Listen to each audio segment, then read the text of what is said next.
Hello everyone, welcome to our YouTube channel. Today we have prepared questions that are based on emerging technology chapter 1. So by doing this question you can prepare yourself for the upcoming exam. So let's go to the question. Question number 11. What is the purpose of the Congress of Vienna? ከ1814 እስከ 1815 የኮንግረስ ኦፍ ቬናን ዋና ፐርፐዙ ምንድን ነበር? ዋና አላማው ምንድን ነበር?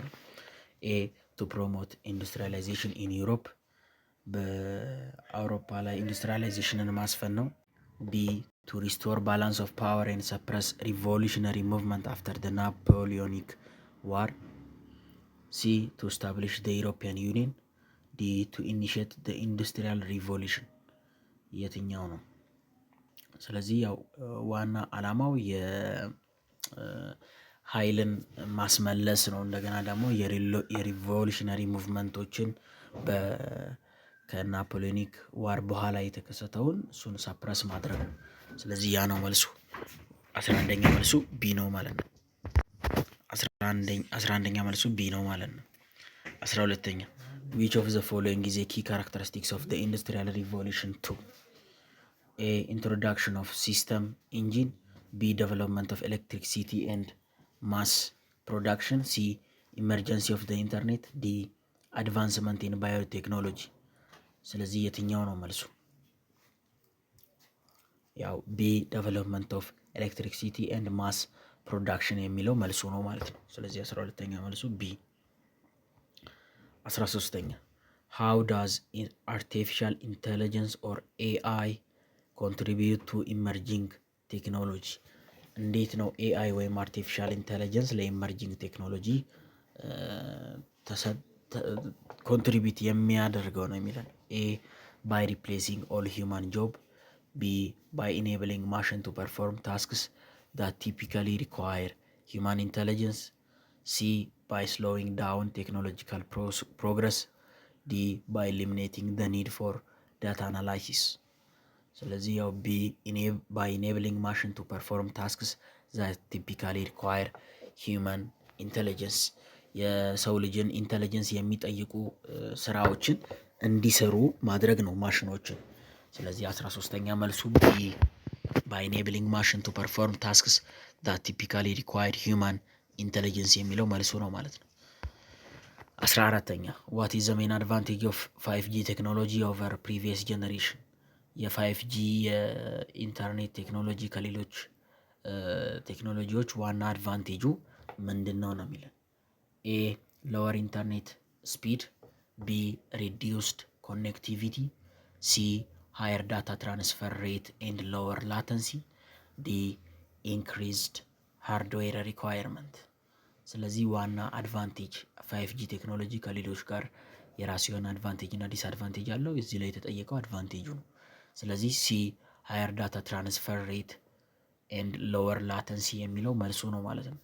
15ኛ which of the following best describe internet of things or IoT? ከተዘረዘሩት ውስጥ ኢንተርኔት ኦፍ ቲንግስ ወይም IoTን በደንብ የሚገልጸው የትኛው ነው? ኤ a network of physical device connected to the internet enabling them to collect and exchange data. B a new social media platform. C a type of cloud storage service. D a programming language for web development. ስለዚህ IoTን ወይንም ኢንተርኔት ኦፍ ቲንግስን በደንብ የሚገልጸው የትኛው ነው የሚለን። ያው ኤ ኔትወርክ ኦፍ ፊዚካል ዲቫይስ ኮኔክትድ ቱ ኢንተርኔት ኢኔብሊንግ ደም ቱ ኮሌክት ኤንድ ኤክስቼንጅ ዳታ የሚለው መልሱ ነው። ስለዚህ 15ኛ መልሱ ኤ ነው ማለት ነው። 16ኛ ዋት ዋዝ ኤ ሲግኒፊካንት አውትካም ኦፍ ደ ፍሬንች ሪቮሉሽን? የፍሬንች ሪቮሉሽን ዋና ጥቅሙ ምንድን ነበር ነው። ኤ ኤስታብሊሽመንት ኦፍ ኤ ኮንስቲቱሽናል ሞናርኪ። B reinforcement of absolute monarchy. C spread of democratic ideal and nationalism. D expansion of French colonial territory. ስለዚህ የትኛው ነው ዋና የፍሬንች ሪቮሉሽን አውትካም? ለፍሬንች ሪቮሉሽን አውትካም ዋና ሲግኒፊካንት የሆነው የትኛው ነው የሚለን። ስለዚህ ያው ሲ ስፕሬድ ኦፍ ዲሞክራቲክ አይዲያልስ ኤንድ ናሽናሊዝም የሚለው መልሱ ነው። ስለዚህ 16ኛ መልሱ ሲ ነው። 17ኛ which of the following best describes ብሎክቼን ቴክኖሎጂ ከተዘረዘሩት ውስጥ ብሎክቼን ቴክኖሎጂን በደንብ የሚገልጸው የትኛው ነው? ኤ ሴንትራላይዝድ ዳታቤዝ ማኔጅድ ባይ ሲንግል ኢንቲቲ፣ ቢ ዲስትሪቢዩትድ ሌጀር ቴክኖሎጂ ዳት ኢንሹር ትራንስፓረንሲ ኤንድ ሴኪሪቲ፣ ሲ ታይፕ ኦፍ ክሪፕቶከረንሲ ዩዝድ ፎር ኦንላይን ትራንዛክሽን፣ ዲ ፕሮግራሚንግ ላንጉጅ ፎር ዴቨሎፒንግ ስማርት ኮንትራክትስ። ስለዚህ የትኛው ነው? ስለዚህ 17ኛ መልሱ ያው ግልጽ ነው። ብሎክቼን ቴክኖሎጂ በደንብ የሚገልጸው ቢ ነው። ዲስትሪቢዩትድ ሌጀር ቴክኖሎጂ ዳት ኢንሹር ትራንስፓረንሲ ኤንድ ሴኪሪቲ የሚለው ነው ማለት። ስለዚህ 17ኛ መልሱ ቢ ነው። 18ኛ ዋት ኢዝ ዘ ፕራይመሪ ቤኔፊት ኦፍ ዩዚንግ 3D ፕሪንቲንግ ኢን ማኑፋክቸሪንግ። በማኑፋክቸሪንግ ላይ 3D ፕሪንቲንግን መጠቀም የመጀመሪያው ጥቅሙ ምንድን ነው የሚለን? ኤ ኢንክሪዝድ ማቴሪያል ዌስት፣ ቢ ability to produce complex and customized product efficiently, B ability to produce complex and customized products efficiently, C dependence on large scale production facilities, D limited to producing only plastic item። ስለዚህ የትኛው ነው መልሱ? 18ኛ የ3D ፕሪንቲንግ ጥቅሙ በማኑፋክቸሪንግ ላይ ምንድን ነው የሚለን? ይሄ ደግሞ ቢ ዳብሊቲ ቱ ፕሮዲስ ኮምፕሌክስ ኤንድ ከስተማይዝድ ፕሮዳክት ኢፊሽንትሊ፣ በጣም ውስብስብ የሆኑ ከስተማይዝድ ፕሮዳክቶችን ለማምረት ኢፊሽንትሊ ለማምረት ይረዳናል ማለት ነው። ስለዚህ 18ኛ መልሱ ቢ ነው። አቢሊቲ ቱ ፕሮዲስ ኮምፕሌክስ ኤንድ ከስተማይዝድ ፕሮዳክት ኢፊሽንትሊ የሚለው ነው። 19ኛ ሃው ዳዝ ማሽን ለርኒንግ ኮንትሪቢዩት ቱ አድቫንስመንት ኢን ቴክኖሎጂ። እንዴት ነው ማሽን ለርኒንግ በቴክኖሎጂካል ልህቀት ላይ ኮንትሪቢዩት የሚያደርገው ነው? ኤ ባይ ኤሊሚኔቲንግ ዘ ኒድ ፎር ሂውማን ኢንፑት ኢን ኦል ፕሮሰስስ፣ ቢ ባይ ኢኔብሊንግ ሲስተም ቱ ለርን ኤንድ ኢምፕሩቭ ፍሮም ኤክስፒሪየንስ ዊዛውት ኤክስፕሊሲት ፕሮግራሚንግ፣ ዲ ሲ ባይ ሪፕሌሲንግ ትራዲሽናል ዳታቤዝ ዊዛውት አንስትራክቸርድ ዳታ፣ ዲ ባይ ሪዲዩሲንግ ዘ ኒድ ፎር ዳታ ኢን ዲሲሽን ሜኪንግ ፕሮሰስ። ስለዚህ ማሽን ለርኒንግ እንዴት ነው በቴክኖሎጂ ልህቀት ላይ ዋና ኮንትሪቢዩት የሚያደርገው ነው የሚለን።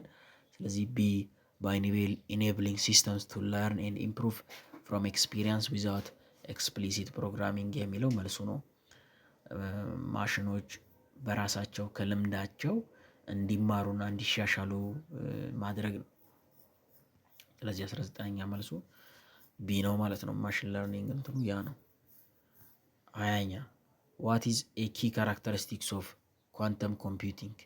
የኳንተም ኮምፒውቲንግ ዋና መገለጫው የትኛው ነው? ኤ ዩቲላይዝ ክላሲካል ቢትስ ፎር ዳታ ፕሮሰሲንግ፣ ቢ ኦፕሬት አት ሩም ቴምፕሬቸር ዊዛውት ኤኒ ስፔሻል ሪኳየርመንት፣ ሲ ዩዝ ኳንተም ቢትስ ኦር ኪዩቢት ቱ ፐርፎርም ኮምፕሌክስ ኮምፒውቴሽን ሞር ኢፊሽንትሊ ዳን ክላሲካል ኮምፒውተርስ፣ ዲ ሪላይስ ኦን ትራዲሽናል ሴሚኮንዳክተር ቴክኖሎጂ። ስለዚህ የኳንተም ኮምፒውቲንግ ዋናው መገለጫው የትኛው ነው የሚለን? ያው ዋና የኳንተም ኮምፒውቲንግ መገለጫው ኳንተም ቢቶችን መጠቀም ወይም ኪዩቢት የምንላቸውን በመጠቀም በጣም የተወሳሰቡ የኮምፒውተር ፕሮግራሞችን ፐርፎርም እንዲያደርጉ እና ከተለመደው ክላሲካል ኮምፒውተር በተጨማሪ በተሻሻለ ወይ ኤፊሽንትሊ እንዲተገብሩ በጣም ውስብስብ የሆኑ እንትኖችን ለማድረግ ይጠቅመናል። ስለዚህ መገለጫው ይሄ ነው። ስለዚህ ሲ ዩዘስ ኳንተም ቢትስ ኦር ኪዩቢት ቱ ፐርፎርም ኮምፕሌክስ ኮምፒውቴሽን ሞር ኤፊሽንትሊ ዳን ክላሲካል ኮምፒውተር የሚለው መልሱ ነው ማለት ነው። 20ኛ መልሱ ሲ። ቪዲዮአችንን በዚህ ጨርሰናል። እስከ ቀጣይ ቪዲዮ ድረስ ቸር ሰንብቱ።